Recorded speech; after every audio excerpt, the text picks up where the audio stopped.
So today we're going to talk about crying and how to stop it. So the first thing I want you to remember is that crying is your newborn's first form of communication. So if they're crying, the first thing you want to think is, what is my baby trying to tell me? So there's 3 most common reasons why your newborn is crying. 1, they're hungry. 2, they're tired. Or 3, they're overstimulated. And we'll talk through what you should do in each of those scenarios. So the first one is your baby is hungry, and the obvious answer is feed them.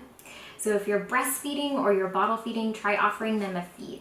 In general, you want them to try to take full feeds rather than snacking, because they're going to be less likely to get hangry in between. But before you do anything else, try offering them a feed and see if it helps.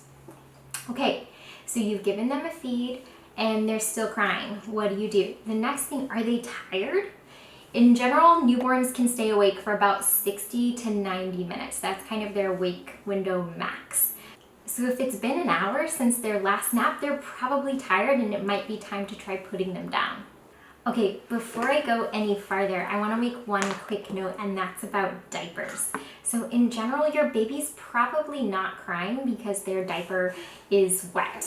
Because modern diapers are really awesome and horrible for the planet, they can absorb a lot of pee, so they're probably not crying because they're wet. They might be crying if there's a lot of poo in the diaper because that kind of irritates their skin.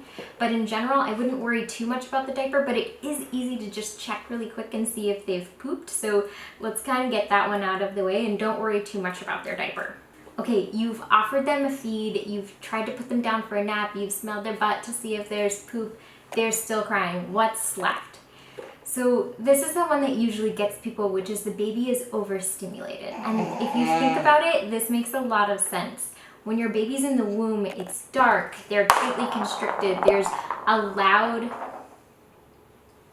And when you think about it, this makes a lot of sense. When your baby's in the womb, it's dark, there's a loud, white, constant noise. They're really tightly constricted. There's just not a lot of stimulation. And then they come out into the world and there's colors and faces and sounds and smells that they've never experienced before, and it's really overwhelming. So what are some of the things you can do to try to help to calm your baby when they're overstimulated? This is where we're going to talk about the 5 S's, which Dr. Harvey Karp introduced. The 5 S's are basically a mnemonic to help you remember these 5 things that help to make your baby feel like they're back in the womb, and that can help calm them down and destimulate them. Okay, so what are those 5 S's? The 5 S's are swaddle, side, sound, swing, and suck, and we'll go through each of those.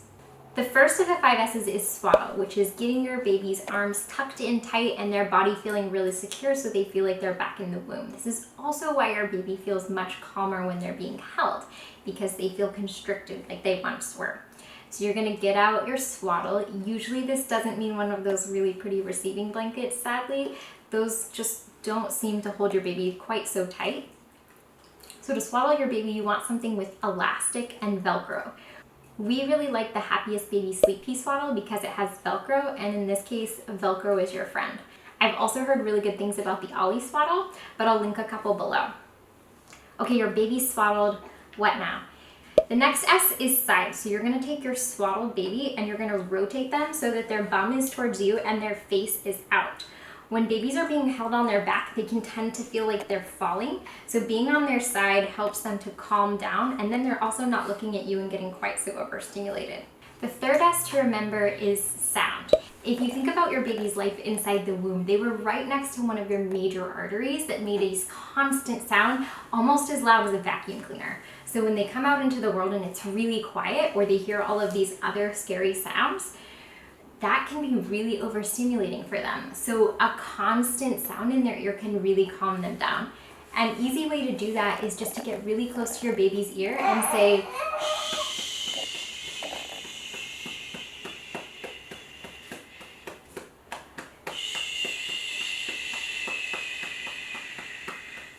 you can see that even now it calms her right down.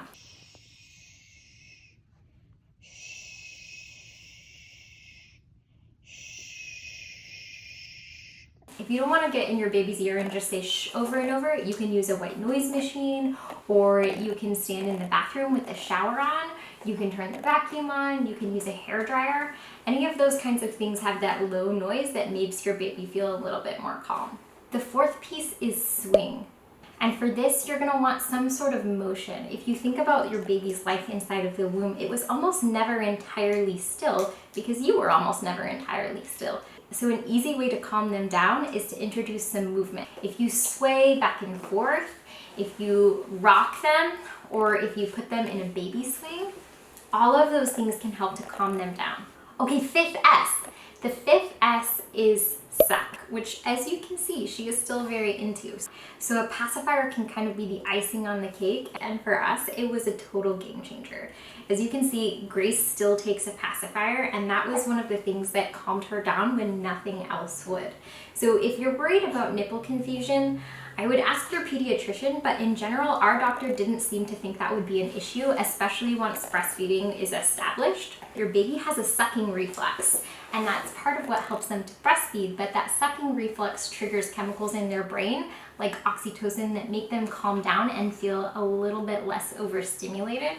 So if your baby is having a hard time calming down, you might try a pacifier. Another thing you can try is giving your baby a bath. I know for a lot of babies, being in water can be really calming, and it kind of changes things up, and it can be just the right amount of change of scenery to get your baby out of that funk. Okay, what if you did all of the 5 S's, your baby is swaddled, they're on their side, you've got loud white noise playing, they're being moved back and forth, or they're in a swing, and you've got a pacifier in their mouth and they're still crying. What do you do then? Well, first off, I'm so sorry. It will get better. The crying will eventually end. 2 things that I found really helpful when Grace just wouldn't stop crying were baby wearing and getting outside, sometimes at the same time. So baby wearing, I just strapped her to my chest in the solly wrap. It made her feel really tight and constricted. She could hear my heartbeat, and we moved around, and that seemed to calm her down more so than even the 5 S's. And if your baby just won't stop screaming, the best advice I can give you is once you've checked that they're fed, they aren't poopy, they don't need a nap, they're just feeling out of sorts and they won't cry, get outside. Staying indoors with a screaming baby for a long period of time is so overwhelming for everyone. And I find that going outside, even if your baby is still crying, it's like the sky has lifted and there's room for everyone to breathe. I also found that if she just wouldn't stop crying, going outside was the only thing that calmed everyone in the house down. So put that baby in the baby carrier or in the stroller and go outside for a walk. At very least, you'll come back in 45 minutes or an hour having had a chance to breathe, and you'll be able to think a little bit more clearly when you come back. If your baby won't stop crying and you're feeling really overwhelmed, know first off that that is really normal. Hearing a baby scream is just biologically so difficult. And if you try all of the things in this video and none of them work, text a friend, call your mom, call your sister, ask if someone can come over and hold that baby and just give you a little bit of a break, because you deserve it, and this stuff is just hard. All right, friends, I hope that was helpful. I am so sorry that your baby is crying. I promise that they eventually stop.